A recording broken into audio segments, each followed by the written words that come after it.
You're in the shower, or maybe it's 2 a.m. and you're trying to sleep, and suddenly you're in the middle of an argument. Not a real one, a rehearsed one, with someone who isn't there, about something that may never happen. You say the perfect thing. They respond exactly how they would. You counter, you win, and then you do it again. Most people call this overthinking, anxiety, a bad habit. But what if that's the wrong frame entirely? What if the mind isn't malfunctioning when it does this? What if it's rehearsing something it desperately needs you to understand? The brain is, above all, a prediction machine. It doesn't just respond to threats, it anticipates them. It runs simulations, mapping possible futures, testing responses, preparing for what might come. This is why you rehearse difficult conversations before they happen, why you mentally walk through a hard moment the night before. The brain is doing exactly what it evolved to do. But here's what's strange. Sometimes the simulation doesn't stop. You replay the same argument, not once, not twice, but hundreds of times, long after the moment has passed, long after there's nothing left to prepare for. That's not preparation anymore. Something else is happening. Psychologists call this rumination, the mind caught in a loop it cannot exit. But rumination doesn't explain why the loop exists, why that argument, why that person, why, no matter how many times you win, you have to run it again. The answer isn't in the argument itself, it's in who you're actually arguing with. Carl Jung spent decades studying the inner world, not as metaphor, but as something real, something with structure, with figures, with its own logic. He observed that when we dream, when we fantasize, when we ruminate, we aren't simply replaying memories. We are encountering characters, inner figures the psyche constructs and animates with striking consistency. He called the most powerful of these the shadow.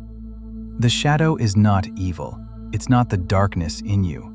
It's the part of you that you've refused to look at, the feelings you've suppressed, the qualities you've rejected, the self you decided wasn't acceptable.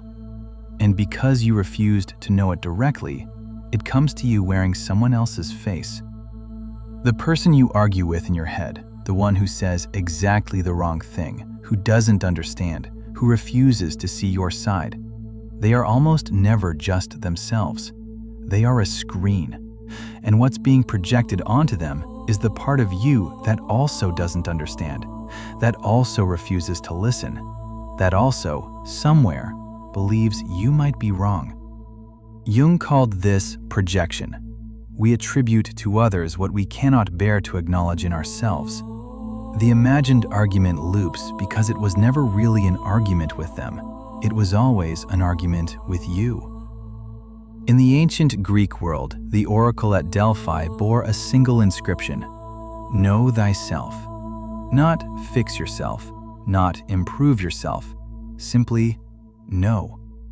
Jung understood this as the central task of psychological life. He called it individuation, the slow, difficult process of becoming whole, of integrating the parts of yourself you've exiled. One of the tools he gave his patients for this was something he called active imagination. Not analysis, not interpretation, something stranger. He asked them to enter the inner drama, to stop running the argument, and instead to listen to the figure on the other side. Not to win, to understand. Because the shadow doesn't argue to defeat you.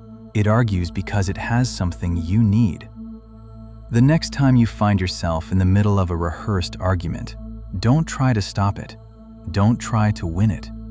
Ask instead, what is this part of me trying to say? The argument is not a malfunction. It's a message. You've been preparing for a confrontation that was never supposed to happen outside. It was always meant to happen within.